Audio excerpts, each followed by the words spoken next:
Welcome to another edition of the Basketball Teacher Podcast. Our mission is to bring you discussions on a wide array of topics in the coaching world to grow players on and off the court. You can connect with us on YouTube, Facebook, and Twitter, and also reach us directly through email at basketballteacherpodcast@gmail.com. Now, here's your host, Coach Mike Hernandez. Welcome back, everyone. Thank you guys so much for joining us here for another episode. Wherever in the world you're listening to us from, whatever platform you are listening to us on, thank you guys so much for the support, the kind messages, the questions, all the things that you've sent our way. Keep those coming. Thank you guys again. Really, really do greatly appreciate that. And as I mentioned right before I started recording, that I really like that this topic, I think, is just a real good one for the off season, and it provides a lot of opportunities to kind of reflect as coaches on our own journey, or if you're a new coach, kind of think about some of the experiences that other coaches have been through. And what we're going to talk about today is the concept of coaching through adversity and adverse situations. As coaches, we all face them. We all have to experience them and get through them and learn from them and make sure that we try our best to be as strong as we can in those situations and make sure that we face them head on and get the most we can out of them so that we can learn and grow from those situations. So that's what we're going to do today, talk about the concept of coaching through adversity, and really looking forward to a good reflective discussion and also a conversation about growth as well. And I'm really happy to be joined by assistant girls basketball coach out at Peoria Heights High School out in Illinois. Coach Derek Scott is joining us today. Coach, appreciate you coming on. How we doing?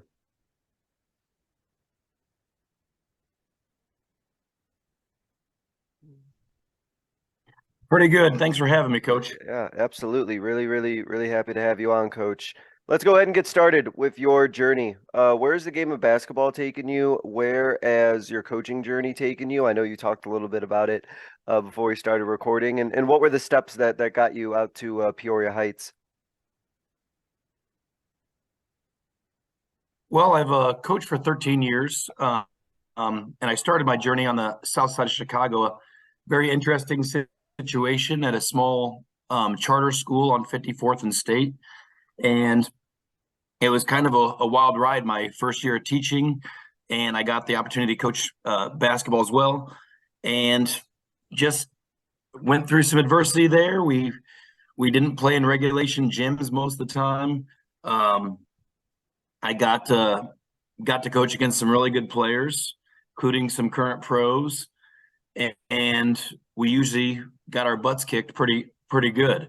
From there, I moved back to my hometown of Peoria, Illinois, and I started working at a charter school that didn't have a basketball team, but I started an intramural program through that alternative school, and from there, I got a job at Peoria High. It's a storied program here in Illinois, and I got to work under Coach Dan Ruffin, who's won a state title or two here. So I got to experience how he did things and how he operated, which was a good experience for me. And then I took a job as a middle school head coach for 5 years at Peoria Heights High School. And from there, I moved up as the assistant boys coach. And now this year I'm the assistant girls coach and hoping to take over the girls program eventually. Did you say in that first coaching spot that you didn't really have a gym or like facilities to use? Yeah, we didn't have our home gym, and most of the schools on the south side of Chicago that are outside of Simeon and Whitney Young, the two really good programs, don't have their own home gyms. So when we make a schedule, we schedule a lot in rec gyms that are not regulation size, and away fans are not allowed to go to the games, and it was just quite an experience. Wow. That in and of itself is kind of its own like form of adversity, trying to navigate through all of that and not having a gym that you can call your own. That's kind of interesting how I just feel like having a home gym is such a part of like a team's identity and kind of brings them together. To not have that is its own unique situation to have to go through. Yeah, it was really challenging building that school culture. None of our students came to any of the games. We had a couple parents here and there, but building that culture, we practice at a church sometimes, and we practice at this old abandoned kind of building with a gym in it that wasn't regulation. So it was definitely a challenge. Yeah. Wow. That's ooh, that is something to have to go through. But I'm sure it makes you a little bit more grateful each day to have like your own school and your own gym to call your own after having, reflecting on that. You don't take that for granted anymore, I'm sure. Yeah, the good news is that was my first year of coaching, so I knew no better. And Yeah, yeah. and yeah, I'm sure it was an awful year of coaching. And looking back, I could have done a lot of things differently, but Well, yeah, it was definitely a experience I cherish looking back now. yeah, yeah, that's awesome. So I wanted to ask you before we started with the topic, though I'm sure this will be incorporated in our conversations about being an assistant coach, and I wanted your answer to, in your experience, what makes an assistant coach an effective assistant coach, and then in what ways could an assistant coach maybe be an ineffective? How do you kind of define what effective and ineffective assistant coach would be? Yeah, I think the most important quality to me, I think, would be adaptability. Mm-hmm. So I've worked with four different head coaches throughout my career, and they had four very different philosophies and very different approaches to the process. So I think the assistant coach needs to be ready to throw themselves in where they're needed the most. And for example, in my very first job as an assistant, the head coach was a great motivator. He was the dean of students there. With that said, X's and O's weren't a strong suit. So I had to kind of step in and help him with the X's and O's part of the game. And he did a fantastic job of organizing practices, holding kids accountable.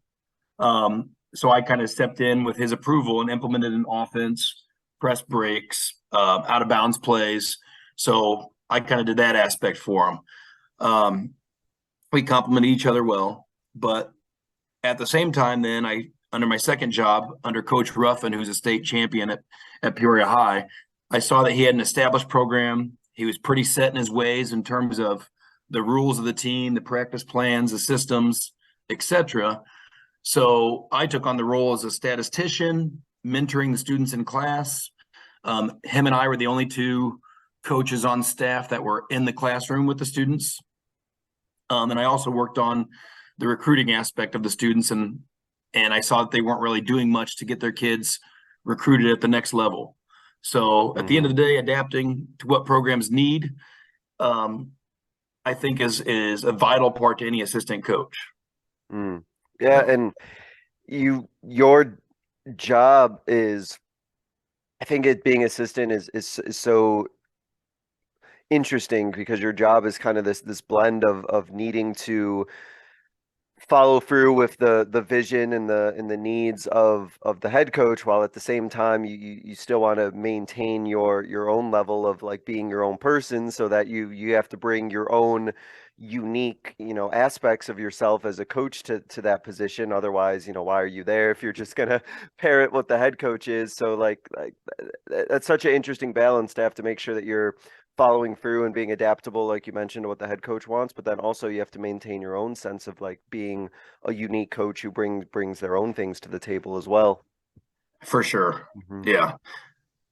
Yeah. So go ahead. Oh, go ahead. Oh, I was gonna say I did have one bad experience, and I think I did a poor job as an assistant Okay. coach with the boys side last year. I didn't feel like the coach was delegating enough to me. I didn't feel like I was being utilized enough. But at the end of the day, I think that falls on myself to make sure I offer what I can.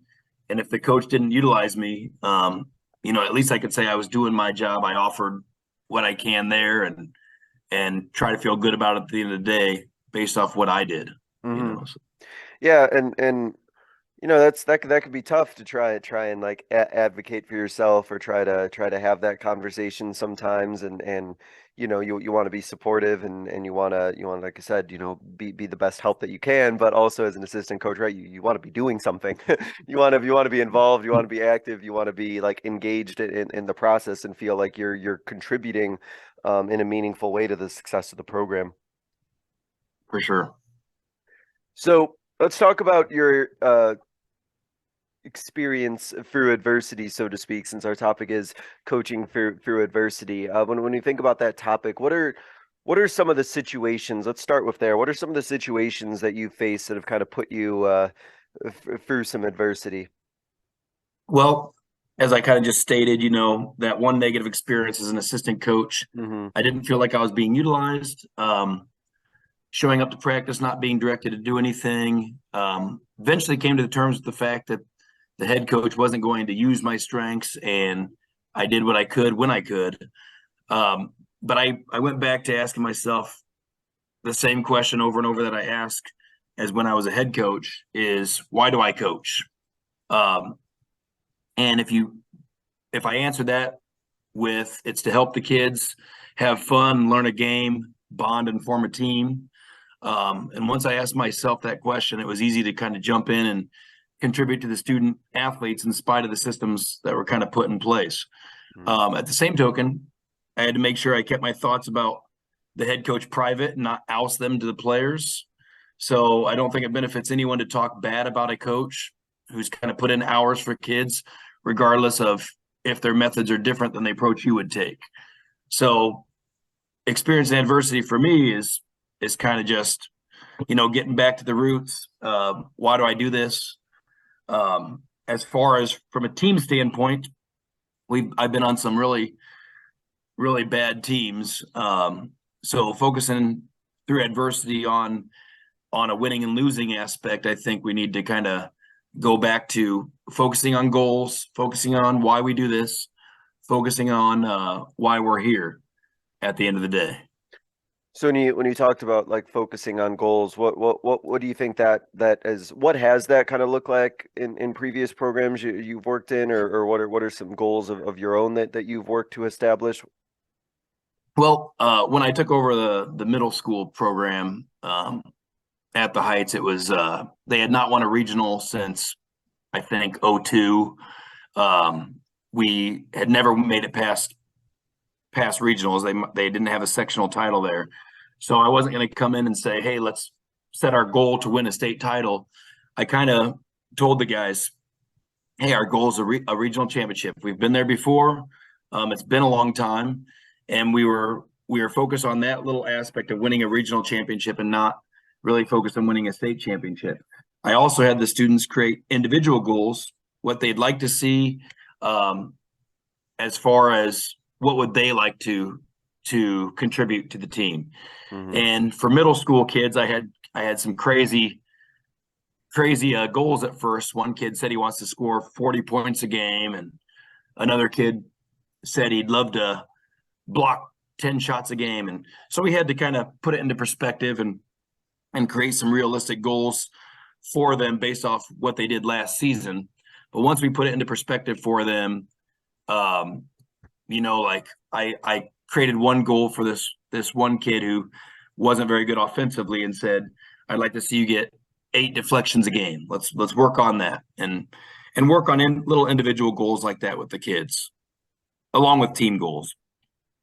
Yeah, it's goal setting is one of those things I really get and can get a lot of value out of it, but it's so interesting how if you pick a really like strong goal and one that all the players believe in, just how effective it is. But there's also like that pitfall of like picking a goal that maybe is just out of reach, or a goal that like really isn't attainable. And then when it isn't achieved, I've also seen it like really sour programs as well. Like goal setting seems almost like one of those things that is kind of like simple to do or easy to implement, but there's actually like a lot that has to go into it to make a goal like a really effective one. Yeah, when I first did that with the middle school program, I thought it was going to go great. They were going to set realistic goals, and then when the kids started with their goals, I realized I had to kind of self-direct what I wanted their goal to be and what I wanted the team goal to be. Yeah, for yeah, sure. yeah, for sure. When you have these adverse situations that you go through, whether it's conversations with coaches or program related issues, like how do you personally as a coach kind of go through the process of trying to like calmly work through finding solutions rather than kind of letting like the adversity kind of wash over you and like overwhelm you, so to speak? Well, I know as coaches, we all love winning and we all hate losing. But at the end of the day, you got to kind of be realistic within yourself. What was the talent level that I had versus the talent level we were up against? What could we have done better? Um, I love the old Bobby Knight quote is the will to win. Everybody has the will to win, but the will to prepare is what's hard. Or I don't know the quote Yeah, exactly, yeah, yeah. but preparing, like what did we do in practice? What did we not execute in the game? And focus on the specifics instead of the entire outcome. I think that's kind of helped me put it into perspective. If we get beat by like this year, we got beat by the reigning state champions, and we got beat by 20 points. But I felt like we played a really good game. We shot the ball well. Um, the reason they beat us so bad is because we didn't play really good defense. Mm. And we kind of looked at the film and looked at the stats with the girls and said, we just didn't have active hands. You guys kind of succumbed to just the awe of that team you were facing, and you didn't have your usual active hands. You weren't deflecting balls, and they handled the ball well. But if we really focus on the specifics of why we lost and what we didn't do as a team, and not focused on how good the other team was, I think that kind of helps put it into perspective. Yeah, it's always tough, I think, that balance, right? Of you want to, and I've faced this as an issue before, and I think in some ways I'm still kind of trying to navigate through that. The idea of wanting to get, the players ready to play, a tough team or a tough opponent, and get them, mentally ready and mentally good to go, but at the same time not try to have them think too much about that opponent, and rather have them like think about what they need to do and what they have to accomplish. Because sometimes if you kind of big the game up a little bit, or try to get them really, fired up about a certain opponent, they can get out of their own game and try to do more, or try to do maybe a little bit more than what they necessarily need to be, and kind of don't play within themselves like they should. For sure. So that kind of transitions then into that question of how do you, in a general sense, work on keeping your players focused and ready to play basketball when there's these disadvantages, when there's struggles within the program, when maybe players are struggling, or the program's just kind of a little bit wayward. How do you in your coaching staff kind of work to try and keep everybody on track, or kind of set the train back on the rails, so to speak? I think I found that out more this year than ever before Hmm. in my coaching career. We had a lot of talent at at our program, and it's typically a losing program. Our high school girls program has been. We had a lot of talent, and we faced a lot of teams we should have beat this year, but we ended up at 500, and we could have easily won 10 more games this year. And I think it's if you ever played on a team or coached on a team that has a losing record, you start to understand what people refer to when they talk about that winning culture. Um, Student athletes get in a negative mindset, worrying about the opponent, how good they are, focusing on the results instead of the process, and most importantly, not being able to handle adversity when it hits. Mm. So I kind of approach this by focusing on the process, remind the student athletes every chance I get that what winners would be doing in each situation, down to the classroom and on the practice floor. What do winners do? And I'm trying to build that winning culture. Some examples is we host off-season workouts, and if I don't see an integral part of our team at the workout, I would talk with the player and remind him or her that the state championship team that we play during the season doesn't have players skipping out on these workouts. Yeah. They're all bought in. So, and if I Mhm. see one of my players sleeping in class or hear a complaint from another teacher, I would go to that player and ask them if they really want to play college basketball, uh, or if they think they're helping themselves. Winning culture usually has nothing to do with the X's and O's on the court, but how athletes face adversity, I think. Listen, So you're going out there having those conversations with the teachers, though. That's great.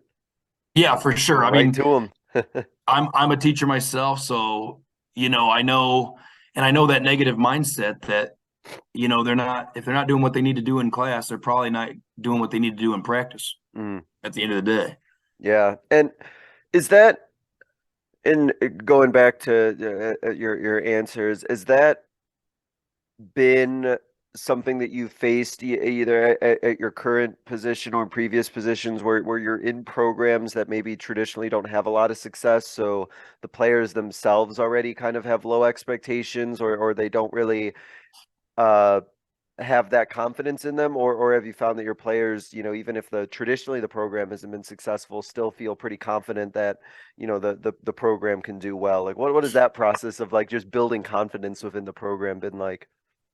Yeah, I think players overall are down with the bad teams that we've been on. I mean, I saw, and at Peoria High, I was on a state championship level team, so I could see the difference between the teams in bad programs, or the individuals in bad programs versus the individuals in a team program.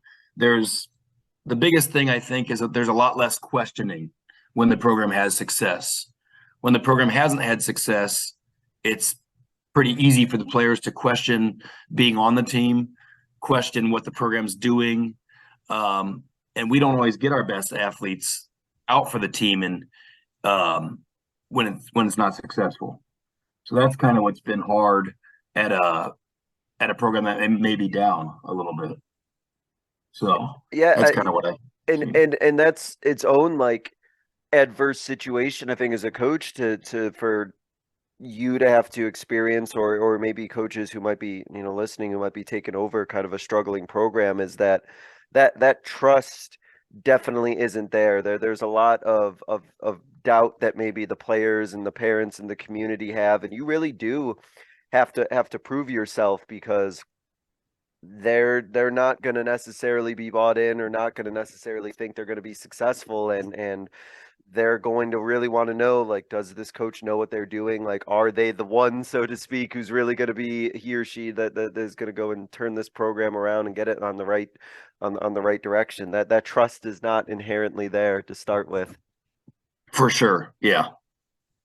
So when your players, let's just say, I know that I think you said you had like a 500 season this past year, if I remember correctly.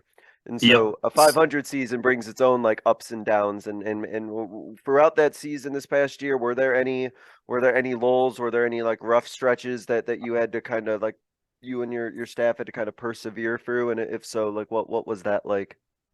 Yeah, we're very streaky. So we start the year off winning a tournament, going 3-1 in that tournament, and then right after that we had 5 losses in a row. So, and then I'd say the low point was our holiday tournament. We went into a holiday Christmas tournament expecting to go 3-1, if not 4-0, and we came away with that tournament going 1-3. Mm, So we faced some teams that were not as good as us, but they went in with the expectation of winning. We were right around 500 the whole year.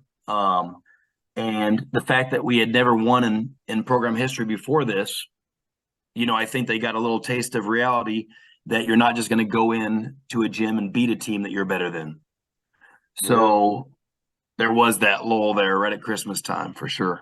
And so, what was the reset process like for that? Was it just like that? It was good that you got like a little break around Christmas, or did something have to kind of change in the program, or any tweaks that were made to kind of keep it all from falling apart? Yeah, we had 2 grueling practices right after the Christmas tournament, so right before New Year's Day, and we had a game on the 2nd of January that we had to prepare for, and we had 2 grueling practices where we talked to them, we ran them, we kind of just reevaluated, like, hey, we lost to teams that were not as good as us. We now needed to start putting in the work. Not that they shouldn't have been doing that the whole time, but they kind of realized that they needed to put in the work, and nobody complained, and they kind of just hit 2 practices hard, and that was kind of our reset, with a lot more discussions with them in practice, and kind of getting on the same page as a team. I'd say. And that's cool though that buy-in was there, because who knows what that practice could have been like, but it sounds like that was something that they responded to really well, especially if you said it was as hard of a practice as you just said it was. Yeah, the coach, I give the head coach a lot of credit there. He's built the program up, and he's been with the girls since they were in grade school, um, running travel teams with them, and it's a small community, so they all go over to his house with his daughter, who was a senior this year, and so he really could just get the buy-in just by talking with them and say, "Hey, what are we doing here?" Yeah. So he's really built a good culture, of the student athletes knowing him and knowing how he operates to kind of get that buy-in. Yeah, that's always nice to have somebody like that. That can Mhm. it's almost like kind of rally everyone together like that. That's a real interesting thing to have, and kind of the advantage in smaller communities to have, people like that, and a big community focus, which could go either way depending on the relationships you establish with the community. But it sounds like y'all over there have a really good relationship with those in the neighborhood and the community. For sure. Yeah. No, that's awesome. So what are let me start with this. What are you and your programs, and you can talk about this current program or previous programs you've been in. What was the process of implementing and maintaining high standards and high expectations? Yeah. To me, this is the biggest hurdle. Is trying to maintain high standards through the adverse conditions that you're put in. So I say I agree wholeheartedly with holding kids accountable and maintaining high expectations throughout the program. But at the same time, sometimes you have to meet a kid halfway. So, for example, when I was coaching middle school basketball, there would be about 3 to 5 kids on our team that would struggle getting to weekend practices because of their home situations. We're at a we're at a pretty poor socioeconomic school right now. Hmm. So if you missed practice in my program, you didn't play in the first half of the next game. And if it was our only practice between games, you didn't play the whole next game. So in order to get some of those students to practice, we would have to set up rides for them or with other players or even go get the players ourselves. So I wanted to maintain those high expectations. At the same time, I didn't want to take it out on kids that could not get to practice. So we had to get them to practice. Hmm. I've I've seen coaches who didn't understand the situations of some of the players at socioeconomic poor schools, and they eventually those kids would fall out of the program because it was hard for them to set up rides to practices or even get there on circumstances like weekend practices. So I think you still have to hold kids accountable. My best player in middle school had a father who said to him after the game, "Get your stuff, we're leaving," before my team even made it back to the locker room. And the kid and his father left. So he missed out on our talk in the locker room. And I had to sit in the entire game, the next game, to let him know that the team was important. So it also let the father know that our team had standards and the kid wasn't above it. So I felt bad for that kid in that situation, but I think it taught him a valuable lesson that he wasn't above the team. And dad didn't really like me much, but the kid understood. So I think those accountability um, issues that bad programs have, I think, need to be handled in a little different way, but they still need to be there. If you kind of It's understand what I'm saying there. yeah, it's always great, right? You have your standards in place, and you talk about accountability, and you have those conversations at the beginning of the year, and then it's always a little tough sometimes. You're like, oh, I really do got to follow through on this though. Like I said Yeah, it all, but somebody had to test me, right? Somebody had to see if I was actually going to do it. I think that's something that all coaches I know face, and we all I think it's the big moment of truth for your program is you say all these things, but like what will you do when you actually have to make that decision and follow through on it? Like, will you do it, or will you let it slide? And then it's like once you let it slide, like that's it. You're never really going to get it back, I don't think. yeah, for sure. I think it's really hard too, but at the same time, I kind of always, if I am punishing a kid, like in that instance, for example, I'm talking to the kid and I'm talking to the dad about how much they mean to the program, and that this is what's going to happen, but it's not personal. And I want you to be a part of the program. I want you to tell them every time, but these are the rules. I can't make it different for you. So Yeah, yeah, and I think that how did that conversation with the dad go? You said he wasn't that happy, right? But did he end up kind of understanding? um and that dad was a tough dad. Oh So I mean, yeah. I don't think he was understanding at all, but at the same token, I had the buy-in from the kid himself. Yeah, that's good. So, but yeah, that was a tough situation. So Yeah, well, I'm glad the kid understood. So that's yeah, what you want. That's a lesson that'll probably stick with him. So that's yeah, for good. sure. Yep. What um t- are the adverse situations that come with coaching in a low, socioeconomic area that maybe others listening might not like be aware of or might not have, thought about that maybe you have personally experienced and gone through? Well, I'll kind of give some advice to coaches going through adversity here first, and Hmm. I would just tell the coaches going to an adverse situation to keep their high standards regardless of the program. Be willing to bend some standards on a case by case basis, but with that said, it needs to be done equally throughout the team. And if something does not play out with an individual that is different, it needs to be addressed with the team. So I've uh, I've created a different standard for a couple kids in some really messed up situations. But at the same time, I asked that kid and we talked with the team about it.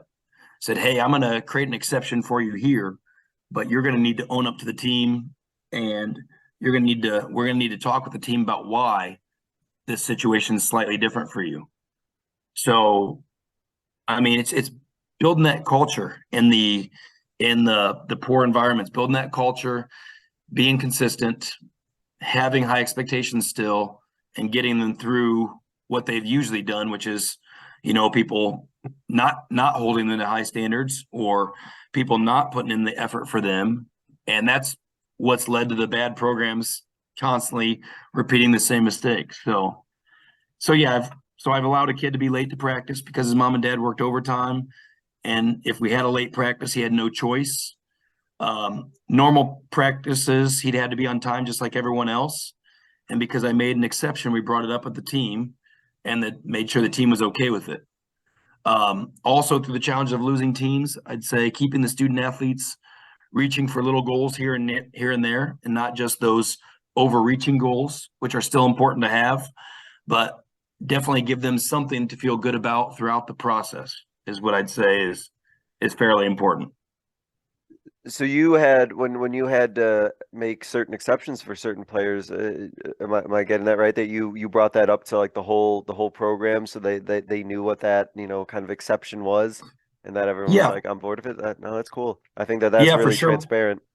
Yeah, we told them, like, hey, when we have 5 to 7 p.m. practices, this student has trouble getting here, and how do you guys feel about that? Should we make him sit out in the first half of the next game because he was late, or should he be allowed to do this? And this is the issue, and kind of just bring it up like that.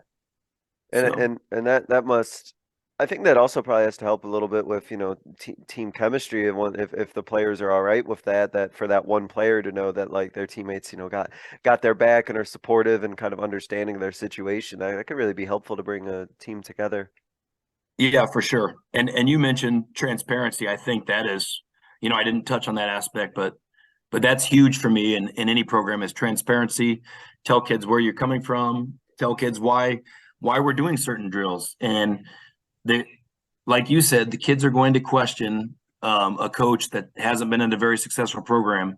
So if you can be transparent and tell them why you're doing certain things, why we're doing this, um, I feel like that's fairly important. At the same token, you're not answering to anybody, and you're the coach. And if they question you, then we're going to have some issues there. But transparency is definitely key.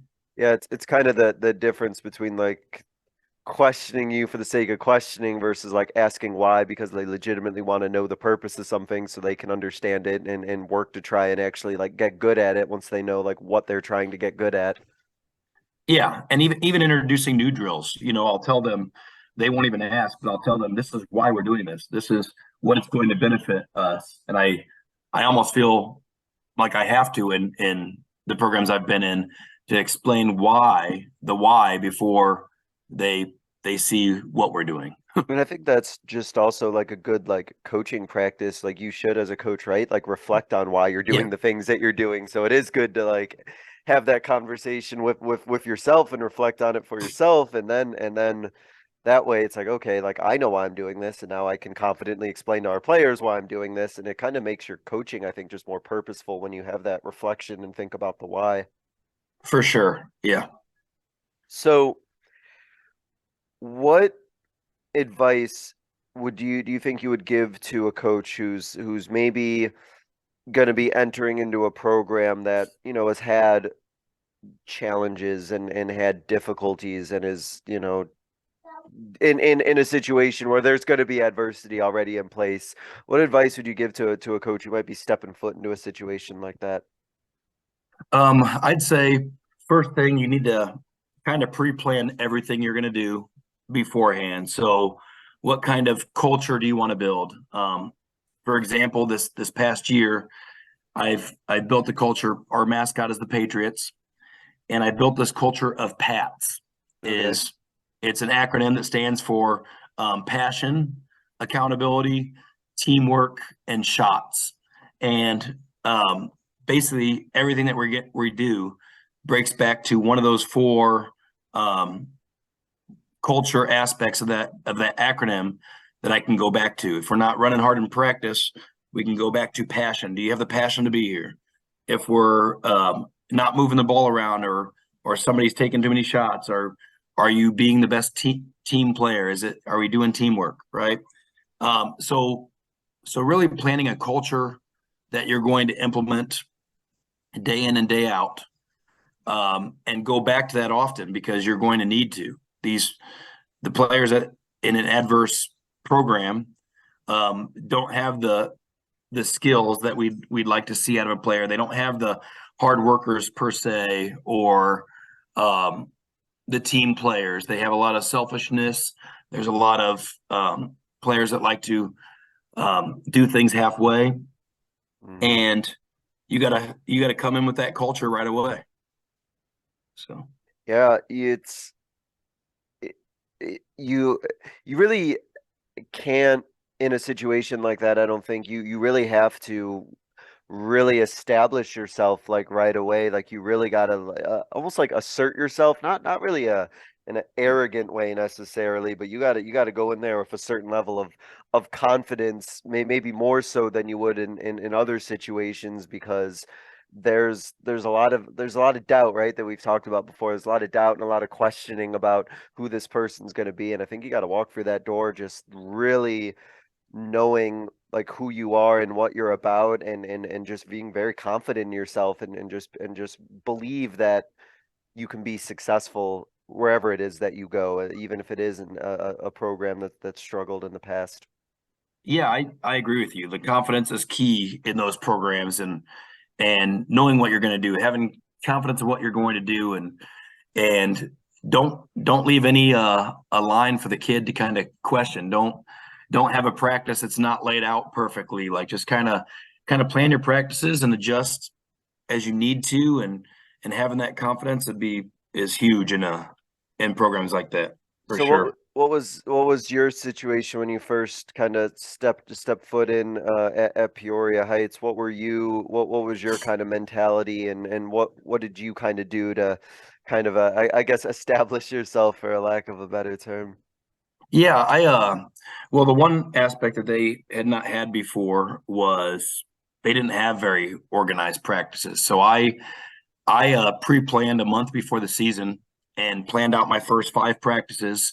This The first 3 were conditioning type practices. The next 2 were implementing some offense and defense with still conditioning, and it was very regimented. It was very organized. And I think the kids appreciated that right away. They kind of made a comment to me that, oh, last year our Saturday practices, we got to come in and eat donuts at Saturday practice and kind of shoot around. And I don't know that they even had an established offense really the year before at the middle school before I was there. So me being organized right away and establishing, hey, our practices, and I was kind of, and to be honest, reflecting back, I was probably too hard nosed because I had anywhere from fifth graders to eighth graders on my two seventh and eighth grade teams. So Wow. so I have those fifth graders now that I was kind of tough on. They're sophomores this year, and I kind of reflect back and talk to them like, what'd you guys think of practices back then? And I may have been a little too tough on them, but I think changing that program right away and showing some organization was key to kind of turning that program around. And then I was just curious. Did you say that they didn't really have any sort of offense or anything that they ran? oh no, it was I Wow. asked them, and it was kind of free form offense. They didn't have an established offense. They had a press. They said they had a established defense, but I asked them what they did on offense, and none of them could tell me. They said they just kind of moved the ball around, and I didn't see video, but yeah, it was a teacher who was getting into admin at the time who was coaching them, and I don't know that he spent a lot of time on the program. They didn't practice on Fridays. They had some Saturday practices with donuts, but it was something. So, and so in that sort of situation, you're kind of almost building in a sense, you and your staff kind of building from scratch, because it wasn't really I guess from the way I think about it, it really wasn't like a true like basketball program. It almost sounds like a club of some sort, rather more of like kind of like a loose like informal club rather than like a true basketball program. Right. Like, yeah, you had to get your kids used to um, everything. They didn't know how to play good man-to-man defense, so we slowly implemented man-to-man defense and the principles, like shell drill and all the other principles of man, we had to kind of implement from ground zero. And they weren't used to running things. In fact, that first year, the eighth graders were the worst because they had been in the program the longest. So they were the worst about getting buy-in and getting them to run the systems we had in place. So I realized the seventh grade team was running our system 10 times better than our eighth grade team halfway through the season. And it's because those eighth graders were ingrained into not having a set style of what they needed to do, or not having someone tell them how to play per se. So Right. let's talk a little bit about then what were some of the adversities that you faced just implementing an offense with your guys? So just in the X's and O's part of implementing an offense, what struggles did you see your players were going through? Was it lack of just basketball skill, basketball knowledge? Like what were the trials you and the staff had to go through, and when it came just to running and putting in an offense? Well, you never want them to be robots out there, but there's certain aspects of an offense, and I was really trying to teach a transition offense. So that was my biggest struggle, was getting them to do certain things within the transition offense that needed to be done. For example, I wanted them to dribble lane lines. So from defense to offense, I wanted them to get it to a ball handler and dribble lane lines. And they were so used to just dribbling wherever or dribbling to the outside. And I said, I don't need you to be in a certain spot at any time, but I need you to do certain things. Like you need to dribble lane lines so we can create that angle to get it up the floor. And just getting kids to run wide on the wing and transition and be there. And so you never wanted to run to an exact spot. And when the kids that would do it ran to the exact spot and didn't feel like they could go further down or further up the court. So it was kind of like, I'm trying to get you to think and not just be robots, and at the same time follow along with our system. And And I just imagine that that could not have been a quick process. That must have taken a lot of time to get to that point of even just seeing some success. I'll let you speak to it, but I cannot imagine that was quick. Well, let me put this into perspective. Our eighth grade team um, was pretty atrocious throughout the whole year, and we didn't run. I didn't feel like they ran the transition well throughout a game until senior night or eighth grade night.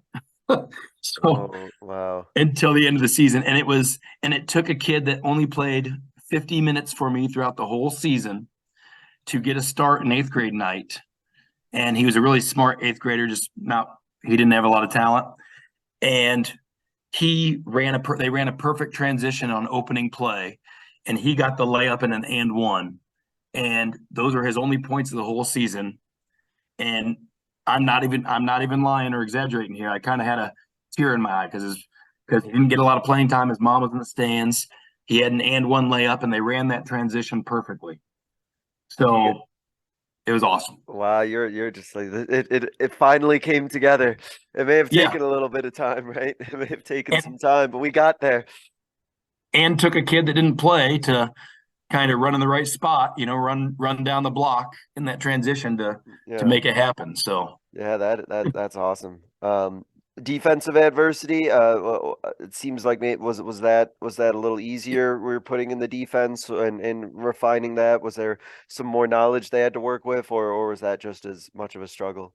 yeah, so I took the program over, and I was coached the middle school for 5 years, and I believe in man-to-man defense. I believe every team needs to have man-to-man defense, but I also am a proponent of, if you're a really bad team, you're not going to compete with man-to-man defense. So my goal was to implement a 1-3-1 defense with man-to-man principles, um, and also go into man when we could. And I think that first year we were at about an 80-20 split, where I was 80% in 1-3-1, 20% in man-to-man. And every single year I got to be a little bit better. And by year 5, of course, COVID was half a year, and in that last year, year 5, I'd say we were probably 40% 1-3-1 and 60% man throughout the game. Hmm. And we finally had those man-to-man principles down where I could feel like I could go to man more often. And other than that, though, we couldn't. If we were in man that often in that first year, we wouldn't have won a game. So I tried to implement man-to-man. Eventually, I think I'd like to be at about 20% zone and 80% man, but I didn't feel like we could um, run it and compete, basically. What do you think were some of the adversity that your players faced with man? What concepts did you find in particular that they really were struggling to get down? Oh man, at first it was help side. Obviously, they had played a lot of street ball. We have kids that play a lot of street basketball, but not a lot of organized basketball. Hmm. There's a bunch of small schools in our area, like rural schools, that play together from the time they're in kindergarten to the time they're in high school, and those are the teams we're facing. Okay. Um, in the city here, we have kids that don't play together, so they don't play together up until fifth and sixth grade basketball, and even then, we have so many transient students transferring in, transferring out, that we just don't have the program that's going to play together from the time they're little. So so I have a lot of kids with not a lot of basketball knowledge that come to us, but with a lot of talent. We have probably more talent than the teams we face as well. So it's a win-lose for sure. But I would say just teaching the principles of help side, like pounding in shell every practice. You're responsible for more than just the ball, like when your Yeah, guy yeah. has the ball.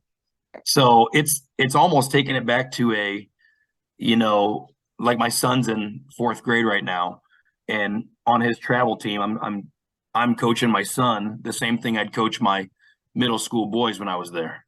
So just those basic principles of man. And as you mentioned, kind of that unique situation that you face of not only are you trying to teach, defense and defensive principles and help side and all the things that you mentioned, but you're also doing it with players who did not grow up necessarily playing with each other and don't really maybe even know each other that well. And you're kind of like fusing teaching these concepts and teaching defense and all of this with also needing to kind of bring your players together in a sense that they're going to trust each other and can work together as one because there's not really that familiarity there to begin with. Yeah, for sure. Huh. And Go we ahead. have the talent to, like, I ran some full court man by year 2 or 3. We ran some full court man, which is even more of a teaching aspect when they get by somebody or when you have to recover. So teaching that, but luckily we do have 2 or 3 kids here or there that have really sound principles that parents have played them on enough teams to know basketball. So I can rely on a couple guys here and there to kind of know what's going on while Yeah. teaching the others. Yeah, So for sure. Yeah, no, that makes sense. Let me ask as we start to wrap up here, what did you and your staff do in terms of kind of bringing your players together so that they do trust each other in a cultural sense? Like, were there any things teamwork or bonding wise that were done to kind of speed up, so to speak, that process so that there was that trust and camaraderie with one another?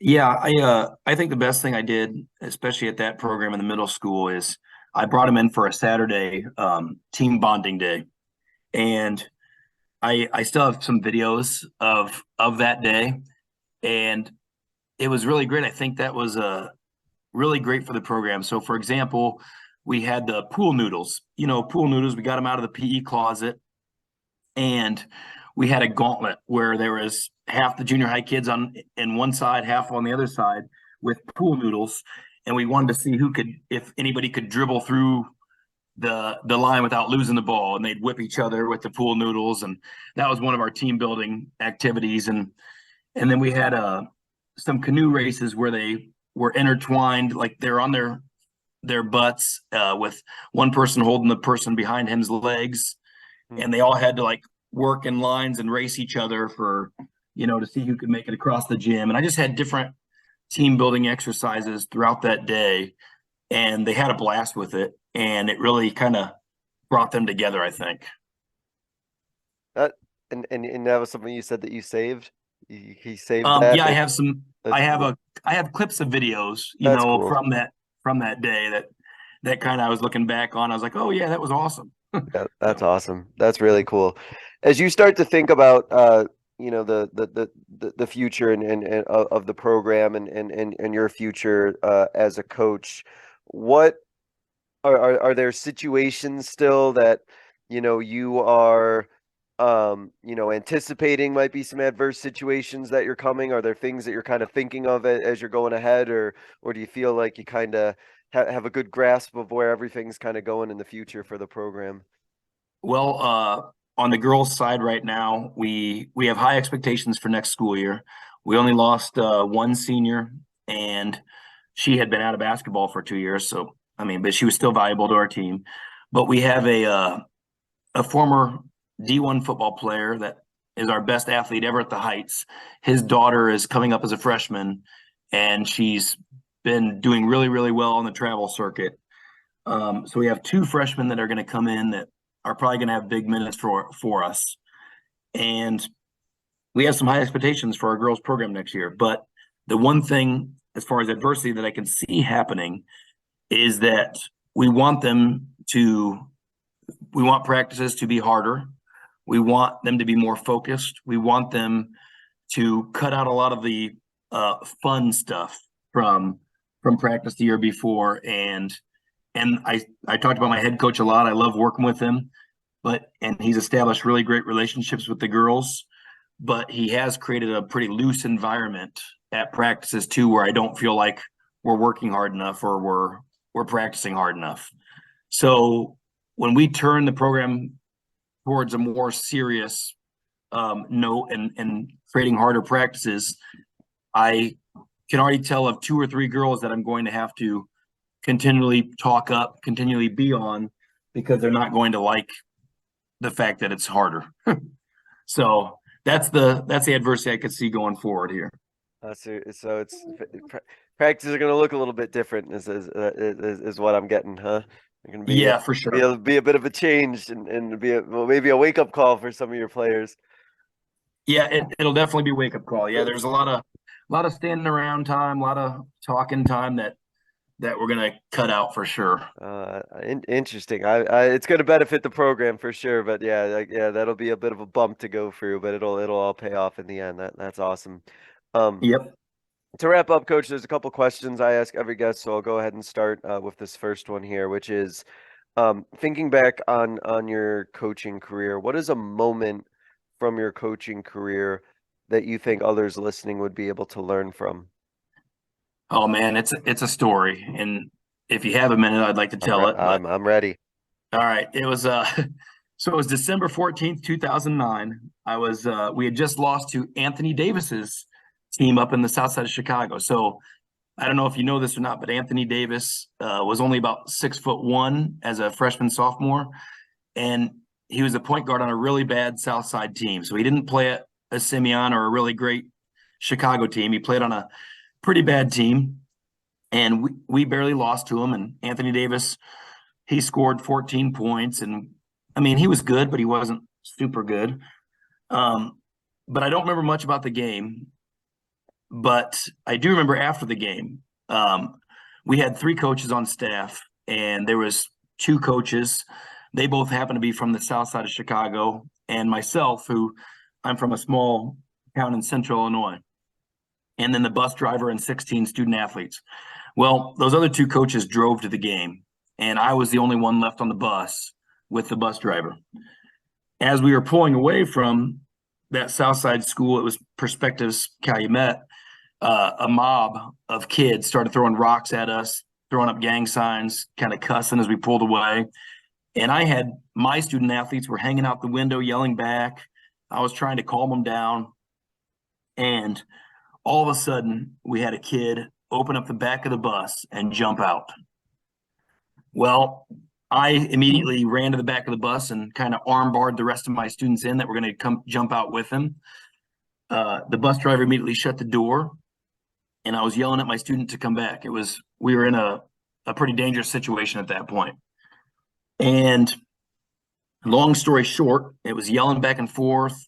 One kid kind of escaped under my legs, and I grabbed him and kept him near the bus. And long story short, we had to kick that kid off of the team that jumped off the bus for putting us all in a pretty dangerous situation. We suspended the kid that got under my legs, but I grabbed his jacket. We suspended him for 3 games. And when we got back to the school, we found out that the reason they were mad is because one of our kids had stolen a jacket from the locker room. And so we had to kick that kid off the team as well. And I just bring this up because prepare for anything as a coach. On the south side of Chicago it's a very different culture than what I was used to. But the very next year after I left that program, the head coach that followed me got arrested for fighting a kid after a game. So it's just a whole different world, and just prepare for anything. And in that situation, from that time on, every coach had to ride the bus. We had a security guard that went with us, and you just never know. So prepare for anything. Oh, wow. That is certainly a unique situation. And for years doing this show, I've not heard a story quite like that before. And Yeah, that is adversity in its own very unique way. Wow. yeah, it was challenging. You know, you deal with so many other aspects than basketball when you're in certain situations, and you just wish that those kids could have a normal high school career like we went through as kids, you know. Yeah. Wow. That is quite the story, Coach. I appreciate you sharing it. That is whew.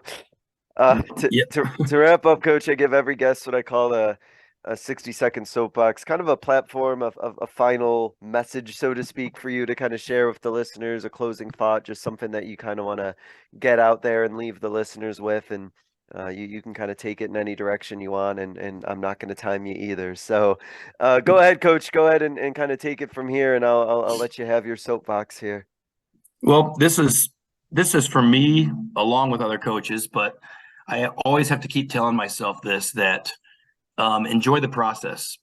When you're in a season, when you're going through the process, you're so wrapped up into preparing your team to getting them ready for the next game that I know personally I don't ever sit back and enjoy the process. I've learned over the years to actually celebrate wins.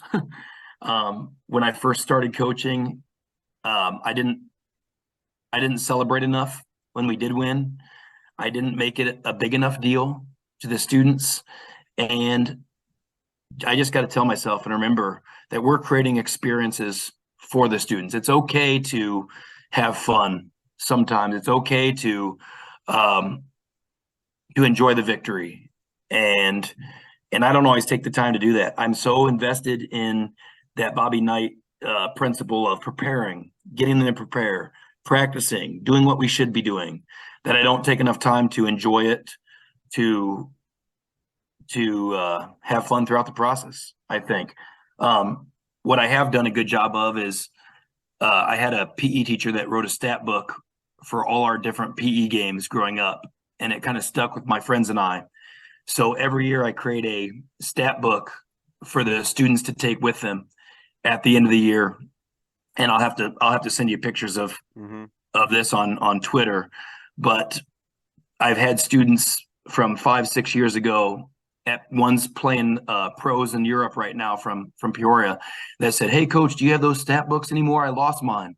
Can I have it?" And I think it sits with the kids, and that's something I feel like I can give with them to kind of remember the season by.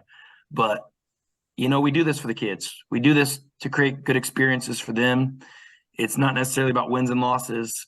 And I just got to realize that I'm in it to create memories for them and enjoy it. Yeah, and I really like what you said about, let yourself kind of enjoy, the wins, so to speak, and let yourself kind of enjoy the victories, because I'm in the same boat where I'm in that next game or next play mindset that I really don't step back as much as I should and really enjoy everything that we've accomplished so far. So I think I needed to hear that, Coach. So I appreciate that. Thank you. No problem. Yeah, I need to hear it often. So.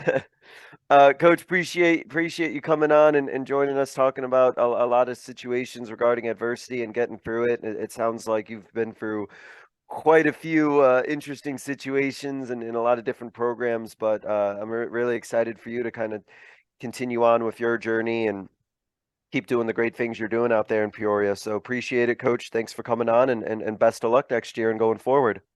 Hey, love the podcast, and thanks for having me. I'll continue to listen. Thank you so much. Thank you guys so much for listening. This was another edition of the Basketball Teacher Podcast, and we will see you guys. Thank you for listening to another edition of the Basketball Teacher Podcast. Make sure to connect with us on YouTube, Facebook, and Twitter, or reach us directly through email at basketballteacherpodcast@gmail.com. Take care, be safe, and we'll see you next time.